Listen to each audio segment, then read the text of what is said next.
Short motivation story in Hindi. एक बार एक गांव में एक साधु रहता था। वह भगवान पर बहुत विश्वास रखता था। एक बार साधु पेड़ के नीचे बैठा था और एक बार भगवान को याद कर रहा था। तो अचानक वहाँ बाढ़ आ गई। चारों तरफ पानी ही पानी। सब लोग अपने आप को बचाने के लिए ऊपर पहाड़ की तरफ भागने लगे। उनमें से एक आदमी देखा कि इस हालत में भी साधु जी तपस्या कर रहे हैं। वह सोचा कि यह अपने आप को बचाने के लिए कहीं जा क्यों नहीं रहे हैं। तो उस साधु से बोला, अरे आप कहीं जा क्यों नहीं रहे हो? आप मेरे साथ ऊपर पहाड़ की तरफ चलो, नहीं तो डूब जाओगे। साधु बोले, और अरे हमें क्या होगा, मैं भगवान की इतनी तपस्या करता हूँ।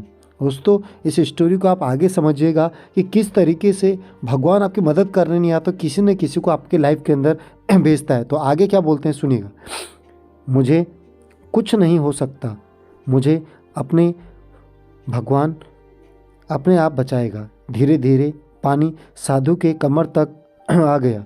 कुछ लोग वहाँ से नाव लेकर निकलने लगे। तो उनमें से एक ने साधु से कहा, अरे पानी आपके कमर तक आ गया है, आप हमारे साथ चलो। तो साधु ने कहा कि नहीं नहीं, भगवान मुझे अपने आप बचाएगा। और वह नाव वाला भी वहाँ से निकल गया। कुछ देर बाद पानी इतना बढ़ गया कि साधु के सर तक पहुँच गया और अब लोगों को बचाने के लिए हेलीकॉप्टर निकलने लगे। और एक हेलीकॉप्टर साधु के पास आया, जो कि आखिरी हेलीकॉप्टर था। साधु के पास नीचे रस्सी फेंकी और बोला, इसे पकड़ो और ऊपर आ जाओ, नहीं तो आप डूब जाओगे। यह आखिरी हेलीकॉप्टर है और आपके पास में दूसरा कोई रास्ता नहीं है बचाने के लिए। साधु ने कहा, यह रस्सी वापस ऊपर खींच लो और आप चले जाओ। मुझे भगवान के ऊपर पूरा भरोसा है, बचा लेगा। पानी काफ़ी ऊपर तक आ गया, पेड़ डूब गया और साधु की भी डूबने से मौत हो गई। मरने के बाद साधु भगवान के पास गया और बोला, हे भगवान, मैंने पूरी ज़िंदगी आपकी तपस्या की, मेरा सारा जीवन आपकी आराधना करने में लगा दिया, फिर भी इतने भरोसे के साथ इंतज़ार किया कि तुम मुझे बचाने आओगे, लेकिन वहाँ मेरी डूबकर मौत हो गई और तुम नहीं आए।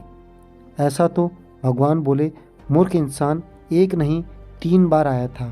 वो 3 बार मैं ही तो था। पहला पैदल, दूसरा नाव के द्वारा, और जो तीसरा आया था दोस्तों, अब देखिए क्या बोलते हैं, और तीसरा हेलीकॉप्टर के द्वारा। लेकिन तुमने मेरा एक भी अवसर पहचान नहीं पाया। पता नहीं किसका इंतज़ार कर रहा था। इस तरह से ज़िंदगी में हमें ऊपर वाला बहुत से मौके देता रहता है, लेकिन हम सब उस मौके को ठुकरा कर पता नहीं किस चीज़ का इंतज़ार कर रहे होते हैं कि लोग तभी मैं करूँगा, और इस बात पर अड़े रहने के से एक वक्त के बाद वो मौका हाथ से निकल जाता है और कुछ नहीं कर पाते। तो किसी भी अच्छे समय का इंतज़ार मत करो, जो भी करना है और आज और अभी से शुरू कर दो। ऐसी ही शॉर्ट मोटिवेशन स्टोरी, स्पीच और क्वाटों के लिए, मोटिवेशन सुनने के लिए हमारे पेज को लाइक, सब्सक्राइब और कमेंट कीजिएगा दोस्तों। आपका दोस्त, आपका भाई गोविंद। Thank you.